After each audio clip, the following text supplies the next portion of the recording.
Good morning friends, आज की class में आपका हार्दिक हार्दिक स्वागत करते हैं।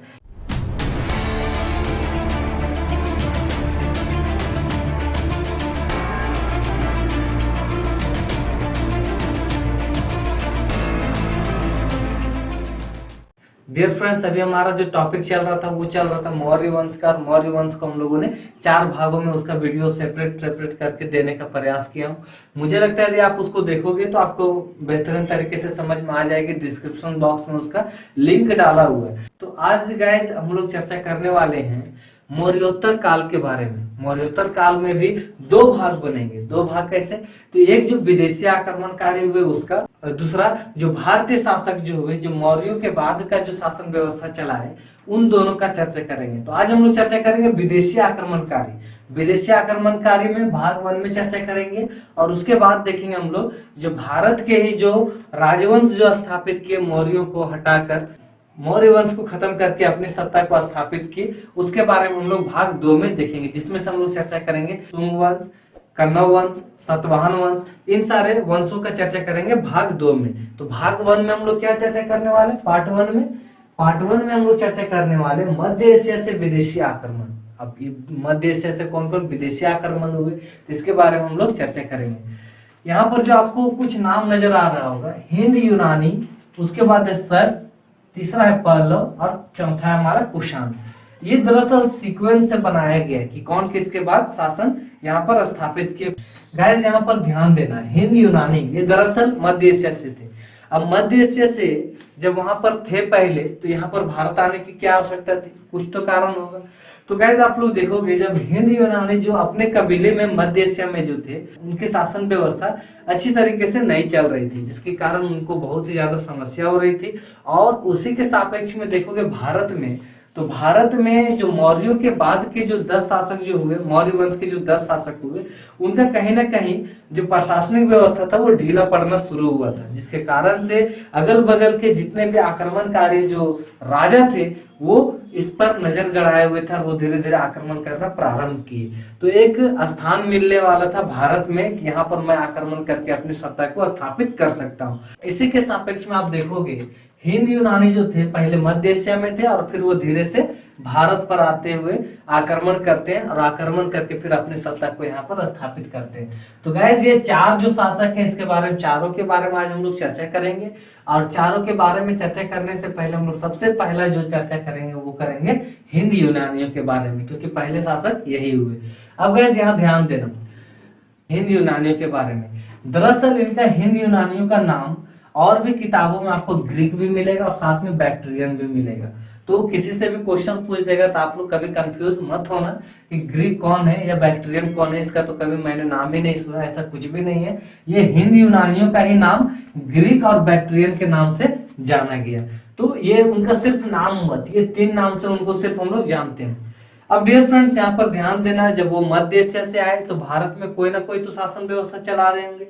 तो आप देखोगे अफगानिस्तान का जो क्षेत्र था, वहां पर सिकंदर के जो सेनापति थे सेल्यूकस, उनका शासन व्यवस्था चल रहा था। अब उनका शासन व्यवस्था पूरी तरह से कमजोर होना शुरू हुआ था, तो उसी का फायदा उठाकर ये हिंद यूनानी वहां पर आक्रमण करते हैं। और आक्रमण करने के पश्चात सेल्यूकस के सेनापति जो होते हैं वो हार जाते हैं, और हारने के पश्चात फिर वो अपनी सत्ता को स्थापित करते हैं। जब हिंद यूनानी जब आक्रमण करते हैं भारत में, तो वहां पर सत्ता जो रहता है पहले से वो सिकंदर के सेनापति सेल्यूकस का रहता है। लेकिन सेल्यूकस के नहीं रहने के कारण उनका शासन व्यवस्था पूरी तरह से ढीला पड़ने लगा, और वो फिर इसी का फायदा उठाते हैं हिंद यूनानी। अब यहाँ पर जब आक्रमण की, तो जाहिर सी बात है कोई ना कोई तो प्रांत को जीते होंगे। तो उन्होंने 3 प्रांत को जीता। पहला कौन सा? अफगानिस्तान। दूसरा कौन? तो पंजाब। तीसरा कौन? तो सिंध। तो ये तीनों प्रांत को जीतने के पश्चात उन्होंने निर्णय लिया, जो बैक्ट्रियन जो शासक थे डेमेट्रियस, इन्होंने जो निर्णय लिया कि मुझे इसी क्षेत्र में अपनी राजधानी बनानी है। तो उन्होंने क्या किया कि अफगानिस्तान के क्षेत्र को आपको नजर आ रहा होगा, जो यहाँ पर जो हमारा आक्रमण हुआ अफगानिस्तान का क्षेत्र में, ये हमारा कहीं ना कहीं पहले प्राचीन भारत में तो ऐसे था, भारत का ही अंग था। ये बाद में विखंडित होते चला गया, अलग अलग देश में वो चले गए, इससे पाकिस्तान भी टूट के बाद में बना। तो खैर इसको हम लोग बाद में चर्चा करेंगे। यहाँ पर क्या हुआ कि जब ये आक्रमण किए तो इस क्षेत्र में जीते, इसी क्षेत्र में उन्होंने राजधानी को निर्माण किया, जिसका नाम रखे उन्होंने साकल। साकल का भी वर्तमान नाम सियालकोट है। तो आप लोग इसको ध्यान में रखना, साकल का वर्तमान नाम हमारा सियालकोट है। अब इसमें से आप जब देखोगे मौर्य वंश में जैसे हम लोग पढ़ते हैं तो उसमें जो सत्ता स्थापित किए थे चंद्रगुप्त मौर्य, और उस साम्राज्य को चलाने में जो बेहतरीन जो भूमिका निभाए वो निभाए सम्राट अशोक। तो सम्राट अशोक प्रमुख शासक हो गए मौर्य वंश का। उसी तरह से आप देखोगे हिंद यूनानी शासकों में से में डेमेट्रियस सत्ता को स्थापित करते हैं, और इसी सत्ता को बेहतरीन तरीके से चलाने वाले जो प्रमुख शासक होते वो होते मिनांडर। मिनांडर का नाम मिलिंद भी मिलता है। मिलिंद कहाँ मिलता है? अब मिलिंद कहीं मिल रहा है तो कहीं ना कहीं तो होगा, तो उसका जो नाम मिलता है वो मिलता है मिलिंद पन्नो। एक बुक है, एक किताब है मिलिंद पन्नो, एक बौद्ध ग्रंथ है जिसमें मिनांडर का नाम मिलिंद के रूप में जिक्र किया गया। तो इस मिलिंद पन्नो किताब में खासियत क्या है? तो कहा जाता है कि नागसेन जो बौद्ध भिक्षु थे और मिनांडर यानी कि मिलिंद, इन दोनों के बीच में बौद्ध धर्म से रिलेटेड बहुत सारे डिबेट होते हैं, बहुत सारे बहस होते हैं, जिसमें से मिनांडर बहुत सारे प्रश्न पूछते हैं नागसेन से, और नागसेन उसको तार्किक रूप से जवाब देते जाते हैं, जिसके कारण से मिनांडर को बौद्ध धर्म के प्रति बहुत ही ज्यादा रुचि आता है, और लास्ट में वो क्या करते हैं कि बौद्ध धर्म के अनुयायी बन जाते हैं। तो ये आप लोग ध्यान में रखना है कि नागसेन और ये मिलिंद का जो डिबेट का जो पूरा का पूरा जो चर्चा मिलता है वो हमारा मिलिंद पन्नो में मिलता है। उसी के साथ में एक जगह और मिला है, मिनांडर का नाम मिलिंद मिला है, उस किताब का नाम है भारत में बौद्ध धर्म का इतिहास। उसको दरअसल लिखे हैं लामा तारानाथ। ये लामा तारानाथ के द्वारा ये किताब को लिखा गया है, भारत में बौद्ध धर्म का इतिहास। तो इस किताब में भी मिनांडर का नाम मिलिंद मिलता है। हिंद यूनानियों की जो सबसे खास बात थी वो ये थी कि इन्होंने सबसे पहले सोने का सिक्का का प्रचलन किया। सबसे पहला प्रचलन इन्हीं शासक के द्वारा हुआ, ग्रीक बैक्ट्रियन के शासक के द्वारा ही हुआ था। सिक्के का खासियत ये है कि आज जो हम लोग जो इतिहास जो पढ़ते हैं वो कहीं ना कहीं इसी सिक्के का प्रमाण से हम लोग अंदाजा लगाते हैं कि राजा कौन थे और उसका शासनकाल किस तरह से था। यानी कि पुरातत्व विभाग को एक अच्छा सा आसान सा स्रोत मिल गया, जिसके माध्यम से हम लोग सोने का सिक्का को आकलन करके हम लोग राजा और राजा के काल को जानकारी हासिल कर सकते हैं। उसी के सापेक्ष में आप देखोगे तो इनके जो एक अभिलेख प्राप्त हुआ है, हिंद यूनानियों से रिलेटेड, इनकी शासन व्यवस्था से रिलेटेड एक अभिलेख प्राप्त हुआ है, जो हमारा हुआ है इलाहाबाद का क्षेत्र में रेह नामक स्थान से। रेह नामक स्थान से एक अभिलेख प्राप्त हुआ है जिसमें हिंद यूनानियों के शासन व्यवस्था के बारे में चर्चा करता है। अब जाहिर सी बात है वो मध्य एशिया से आए और भारत में आए, तो मध्य एशिया में जब थे तो उनकी कोई ना कोई तो कला होगी। उस कला का नाम था हेलेनिस्टिक आर्ट।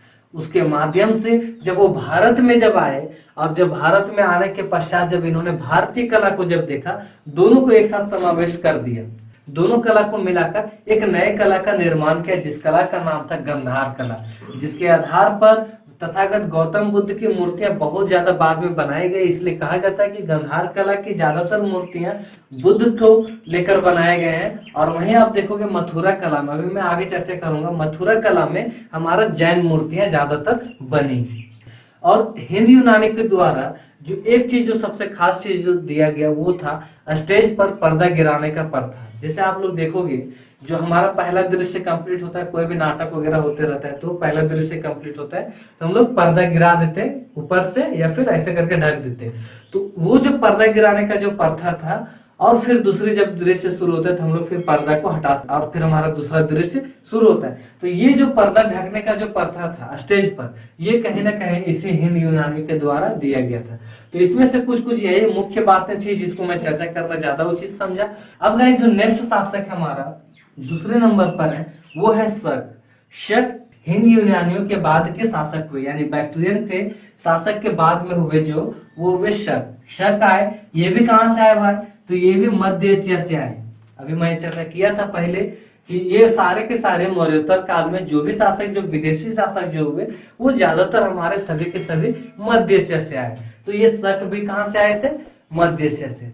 अब मध्य एशिया से आए तो इनके बारे में कहा जाता है कि ये 5 शाखा में बटे हुए थे। अपने ही शासनकाल में ये 5 शाखाओं में बटे हुए थे, जिसमें से सबसे महत्वपूर्ण जो शाखा था वो था पश्चिमी शाखा। पश्चिमी भाग के जो शाखा थे वो सबसे महत्वपूर्ण थे, वो प्रमुख थे, वो मजबूत थे, आप ये समझ लो। और वही फिर भारत में आते हैं और भारत में अपनी सत्ता को स्थापित करते हैं शक के द्वारा। अब इसमें जो प्रमुख जो शासक हुए वो कौन हुए? तो रुद्रदामन। तो रुद्रदामन का नाम आप सभी ने सुना होगा। इनका जो शासनकाल हुआ वो 130 बीसी से 150 बीसी, यानी कि 130 ईसा पूर्व से 150 ईसा पूर्व तक। इनके द्वारा कहा जाता है कि इन्होंने सुदर्शन झील, जो हमारा चंद्रगुप्त मौर्य के काल में जो बना हुआ था सुदर्शन झील, वो कहीं ना कहीं पूरी तरह से खराब हो चुका था, मतलब वो यूज करने लायक नहीं था। तो उसको क्या किए, रुद्रदामन सुदर्शन झील को मरम्मत कराए, और मरम्मत कराने के पश्चात वो कृषि वगैरह के लिए यूज करने लायक हो गया। मतलब उसको अच्छी तरीके से वो झील एक झील जैसा लगने लगा, उससे पहले झील जैसा नहीं लग रहा था, मतलब पूरी तरह से वो खराब हो चुका था। तो आप लोग इस चीज को ध्यान रखना। अभी हम लोग आगे इसके बारे में और चर्चा करते हैं। तो रुद्रदामन ने प्रथम बार संस्कृत भाषा में अभिलेख को निर्माण करवाया था। रुद्रदामन एक ऐसे शासक हुए जो संस्कृत भाषा में पहला अभिलेख का निर्माण करवाते हैं, क्योंकि रुद्रदामन जब आते हैं भारत में तो संस्कृत भाषा को वो सबसे पहले ज्यादा प्रायोरिटी देकर वो समझना शुरू करते हैं, और उसी के सापेक्ष में एक अभिलेख तैयार करवाते हैं जो पहला कार्य करते हैं, वो जो जूनागढ़ अभिलेख के नाम से जाना जाता है। तो आप लोग यहाँ ध्यान देना, जूनागढ़ अभिलेख, यानी कि जूनागढ़ में वो अभिलेख मौजूद है। उसके बाद है गाइस, ये सबसे खास बात है, उज्जैन के एक स्थानीय शासक थे जो रुद्रदामन को पराजित करते हैं, रुद्रदामन को हरा देते हैं, और हराने के पश्चात वो जो अपना जो उपाधि धारण करते हैं वो विक्रमादित्य का उपाधि धारण करते हैं। विक्रमादित्य के द्वारा जो कैलेंडर चला वो था विक्रम संवत, जो नेपाल के क्षेत्र में अभी भी उसको फॉलो किया जाता है। ये दरअसल हमारा हुआ था 58 ईसा पूर्व में, यानी कि ये हमारे जो ग्रेगिन जो कैलेंडर है उससे 58 साल वो आगे है, ये आगे है, आप लोग ध्यान रखना, ये आगे है। वहीं आप देखोगे हम लोग जब शक संवत की जब बात करेंगे तो उसमें आपको पता चलेगा वो 78 साल पीछे है। लेकिन अभी आप लोग इसको ध्यान रखना, ये विक्रमादित्य के द्वारा चलाया गया था, जो शकों को पराजित किए, जो स्थानीय शासक थे उज्जैन के, वो शकों को पराजित किए और वो अपना विक्रमादित्य का उपाधि धारण करते हैं। लेकिन आप देखोगे महाक्षत्रप उपाधि रुद्रदामन धारण करते हैं। शक वंश के जो राजा थे उनके द्वारा महाक्षत्रप का उपाधि धारण किया जाता है। ये बहुत ही बौद्धिक राजा थे, बहुत ज्यादा गणित वगैरह में भी इनका, गणित वाणिज्य वगैरह में भी बहुत ज्यादा इंटरेस्ट था। तो ये रुद्रदामन की बात होगी, ये महाक्षत्रप की उपाधि धारण किए थे। विक्रम संवत का जो कैलेंडर चलाया गया था वो विक्रमादित्य जो शासक थे उनके द्वारा चलाया गया था। और वहीं पर आप देखोगे इसके बाद का जो शासक हुए वो हुए पहलव। पहलव को पार्थियन भी कहा जाता है, पहलव को पार्थियन शासक भी कहा जाता है। इनके द्वारा जो राजधानी बनाई गई, बस 2 बातें हैं मुख्य तौर पर आप लोगों को इसको ध्यान में रखनी चाहिए। इनके द्वारा जो राजधानी बनाई गई वो तक्षशिला बनाई गई। तक्षशिला जो हमारा अफगानिस्तान का इस्लामाबाद के क्षेत्र में जो पड़ता है, तक्षशिला बहुत ही फेमस प्लेस रहा है, क्योंकि चंद्रगुप्त मौर्य भी इसी तक्षशिला, यहाँ पर एक विश्वविद्यालय जहाँ पर चंद्रगुप्त मौर्य शिक्षा ग्रहण करके फिर बाद में मौर्य वंश का स्थापना करते हैं। तो ये तक्षशिला से आप लोग याद रखना, पहलव जो पार्थियन थे उनकी जो राजधानी बनी वो तक्षशिला बना। इसमें जो सबसे प्रमुख जो शासक हुए वो हुए गोंडोफ्रनीज। कौन हुए? गोंडोफ्रनीज। इनका कुछ वैसा महत्वपूर्ण कार्य नहीं हुआ, लेकिन इसके शासनकाल में एक जो थे इसके शासनकाल में एक ईसाई धर्म के प्रचारक थे जिनका नाम था संत थॉमस। तो वो भारत आते हैं ईसाई धर्म के प्रसार के लिए, यानी कि सर्वप्रथम व्यक्ति जो होते हैं ईसाई धर्म को प्रचार करने के लिए वो कौन होते हैं? यही संत थॉमस। इनके द्वारा ईसाई धर्म का प्रसार किया जाने लगा। अब गाइस यहाँ ध्यान देना, इसके बाद पहलव शक के, मुझे लगता है शक वाला में कोई आप लोग को शक नहीं होगा, शक वंश में वैसा कोई आपको शक नहीं होगा। और दूसरा है पहलव वंश। तो पहलव वंश जब खत्म हो गया, इसके बाद का जो वंश स्थापित हुआ वो हुआ हमारा कुषाण। ये बहुत ज्यादा इंपॉर्टेंट है, इससे क्वेश्चंस हमेशा पूछे जाते हैं। कुषाण से बहुत सारे क्वेश्चंस आपको आ सकते हैं। अब इसमें ध्यान देना, ये जब मध्य एशिया में थे तो ये 5 जातियों में विभाजित थे। ये जब मध्य एशिया में थे तो ये 5 जातियों में विभाजित थे। 5 जातियों में जब विभाजित थे, जो सबसे महत्वपूर्ण जाति में जो थे, जो कुषाण थे, वो किस जाति से बिलोंग करते थे? तो यूची तोखरी, यूची नामक एक जाति थी जो हमारा मध्य एशिया में था उससे ये बिलोंग करते थे, उस शाखा से ये बिलोंग करते थे। और वो फिर कुषाण यहाँ पर आते हैं भारत में। जब भारत में आते हैं तो इसके जो संस्थापक होते हैं वो कौन होते हैं? कुजुल कदफिसेस। आपको नजर आ रहा होगा कुजुल कदफिसेस, कहीं पर कुदफिसेस भी मिलता है, तो क्योंकि वो इंग्लिश में KUD लिख देते हैं तो कहीं कहीं कुदफिसेस भी मिल जाता है, कहीं कहीं आपको कदफिसेस मिलेगा। तो आप लोग याद रखना कुजुल कदफिसेस। इसके बाद कुषाण वंश के एक और शासक हुए जिनका नाम था भीम कदफिसेस। इनके द्वारा सबसे खास बात ये थी कि इन्होंने सोने का सिक्का अपने वंश में, कुषाण वंश में सोने का सिक्का चलवाए। क्योंकि आप इससे पहले ही मैं बता चुका हूँ, हिंद यूनानी शासक जो थे उसी के समय में सोने का सिक्का का प्रचलन हो चुका था। प्रथम बार वो सोने का सिक्का चलाए थे, लेकिन आप देखोगे विम कन्फ्यूशियस के द्वारा सोने का सिक्का चलवाया गया, अपने शासनकाल में सोने का सिक्का चलाया गया। अब इसमें जो सबसे ज्यादा क्वेश्चन जो आता है वो आता है कनिष्क से। कनिष्क जो हुए सबसे प्रमुख शासक हुए। कनिष्क तो ऐसे भी आप लोग जान रहे होंगे, जो बौद्ध धर्म के बारे में जो पढ़े थे उसमें मैंने चर्चा किया था कि इनके शासन काल में प्रथम बौद्ध संगीति कराई गई थी, और वो हमारा हुआ था कश्मीर के कुंडलवन स्थान पर। तो ये जो थे, ये कनिष्क, ये बहुत ही फेमस शासक हुए हैं ये कुषाण वंश के। इनके द्वारा एक इंपॉर्टेंट काम ये भी किया गया कि इनके द्वारा शक संवत कैलेंडर जारी किया गया था, जिसके आधार पर आज हमारा भारत का कैलेंडर ज्यादा फॉलो किया जाता है। भारत में ये राष्ट्रीय कैलेंडर के रूप में माना जाता है शक संवत।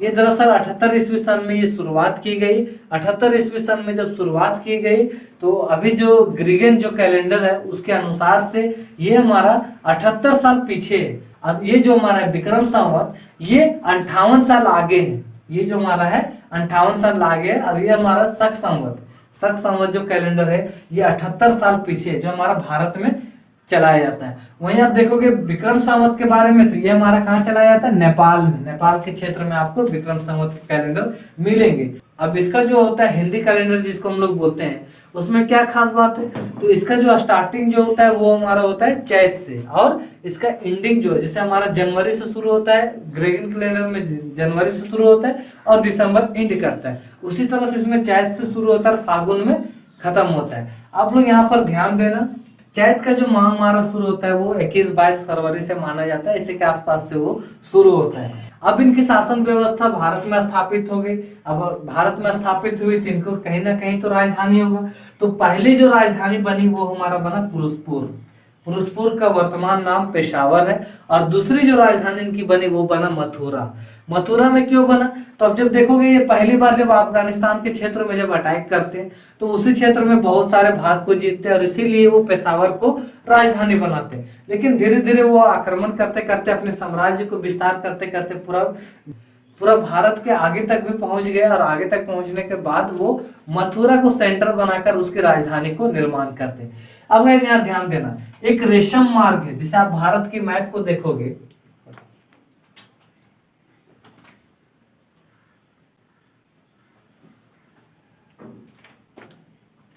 जैसे आप भारत की मैप को देखोगे,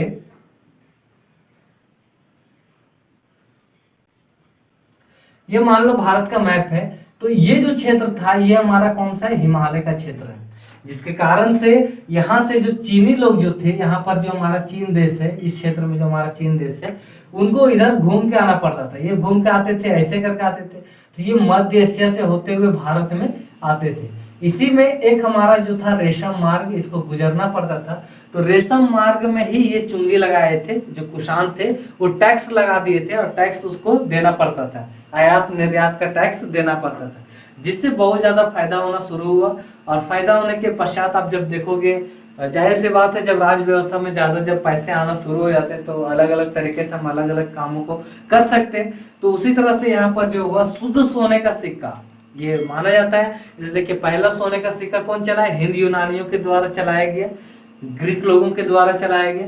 वहीं आप देखोगे शुद्ध सोने का सिक्का जब चलाया गया हमारा कुषाणों के द्वारा। वहीं आप देखोगे सबसे ज्यादा सोने का जो सिक्का जो चलाया वो चलाया गुप्त काल में, गुप्त वंश के द्वारा चलाया गया था। तो ये चीजें आप लोग को ध्यान में रखना चाहिए। इसी के आधार पर अभी हमारा ये तैयार हुआ है। कुषाण कनिष्क के द्वारा जो सबसे ज्यादा सिक्का जो चलाया गया वो चलाया गया तांबा का। लेकिन मैं बात किया था इससे पहले शुद्ध सोने का सिक्का, तो शुद्ध सोने के सिक्के वो चलाए, लेकिन सबसे ज्यादा अपने शासन व्यवस्था में कौन से सिक्के चलाए? तांबे के सिक्के चलाए। अब गैस यहाँ ध्यान देना, कनिष्क के बारे में आप लोग बौद्ध धर्म का जब मैं पढ़ा रहा था उसमें भी आपको चर्चा मिली होगी, जो 1 ईस्वी सन में चौथी बौद्ध संहिता कराते हैं, जो कश्मीर के कुंडल वन में कराते हैं। उसके जो अध्यक्ष थे, उस सभा के जो अध्यक्ष थे वो अश्वघोष थे, और अश्वघोष के द्वारा उस सभा का संचालन किया गया था। तो उसके बारे में हम लोग आगे भी चर्चा करेंगे। तो कनिष्क जो थे वो बौद्ध संहिता कराते और बौद्ध धर्म के समर्थक राजा थे, जिसमें से बौद्ध धर्म 2 भागों में जब बटा था, चौथी संहिता जब इनके ही शासन काल में होता, उसी वक्त बौद्ध धर्म 2 भागों में बटा था, महायान और हीनयान। तो ये महायान के समर्थक थे जो मूर्ति पूजा करते थे, जो बुद्ध को ईश्वर के रूप में मानते, भगवान के रूप में मानते हैं, वो महायान के ये समर्थक थे। ये महायान के समर्थक थे कनिष्क। अब जब भगवान मान रहे हैं तो मूर्ति बनाना था। तो मूर्ति जो इन्होंने निर्माण करना शुरू किया वो गंधार कला में शुरू किया। इसी के सापेक्ष में आप जब देखोगे तो आपको पता चलेगा गंधार कला की सबसे ज्यादा विकास इन्हीं के शासन काल में हुआ, क्योंकि बुद्ध की मूर्तियां सबसे ज्यादा मात्रा में बनाई जा रही थी। वहीं आप देखोगे जैन धर्म की जो मूर्तियां, जो जैन ऋषि मुनि का जो मूर्तियां जो बन रहे थे वो मथुरा कला में बन रही थी। इसलिए कहा जाता है कि मथुरा कला में ज्यादा से ज्यादा जैन धर्म की मूर्तियां प्राप्त हुई और गंधार कला में हमारा बौद्ध धर्म की मूर्तियां प्राप्त हुई। तो गंधार कला को ज्यादा से ज्यादा विकास करने में ये कुषाण कनिष्क का बहुत बड़ा हाथ रहा है। अब गाइस यहाँ ध्यान देना है, इनसे रिलेटेड इनके शासन काल में 4 जो प्रमुख जो व्यक्ति उनका बहुत ज्यादा चर्चा मिलता है। जैसे आप देखोगे अश्वघोष, तो अश्वघोष जो थे वो चौथी बौद्ध समिति का अध्यक्ष भी थे, और साथ में उन्होंने बुद्ध चरित्र नामक एक किताब था उसका रचना वो किए थे अश्वघोष। वहीं आप देखोगे सुश्रुत, जो शल्य चिकित्सक, जो ऑपरेशन करने के लिए जो बताते हैं सुश्रुत, उनके बारे में भी चर्चा इस वंश में मिलता है। सुश्रुत संहिता नामक एक किताब सुश्रुत के द्वारा लिखा गया था। उसके बाद देखोगे चरक, तो चरक जो थे उनके द्वारा जो लिखा गया चरक संहिता, तो चरक भी इन्हीं के शासन काल में था। और चौथा जो हमारा हो गया वो हो गया नागार्जुन, जो शून्यवाद के समर्थक थे। गाइस ये हमारा भाग 1 आज हमारा कंप्लीट होता है ये। अब भाग 2 के लिए आप लोग वेट करें, उसमें हम लोग चर्चा करेंगे सोम वंश, सातवाहन वंश, कण्व वंश, ये सब जो वंश थे उसके बारे में भाग 2 में हम लोग चर्चा करेंगे। तो आज के लिए बस इतना ही, हम लोग फिर से मिलेंगे, तब तक के लिए bye bye, take care, love you to all, thank you.